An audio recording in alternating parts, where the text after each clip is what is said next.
मेणबत्तीवर पलथा घालूया. बघा बरं काय दिसतंय रे? काय दिसतंय रे? पाणी हळूहळू वर येतंय.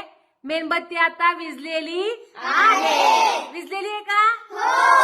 म्हणजे त्या ग्लास मध्ये जेवढा ऑक्सिजन होता तेवढा वेळ मेणबत्ती जळली आणि त्या ऑक्सिजनची जागा कोणी घेतली आता? बघा दिसते ना पाणी चढलंय वरती. यावरून काय सिद्ध झालं? ज्वलनासाठी ऑक्सिजनची आवश्यकता असते. काय? ज्वलनासाठी ऑक्सिजनची आवश्यकता असते.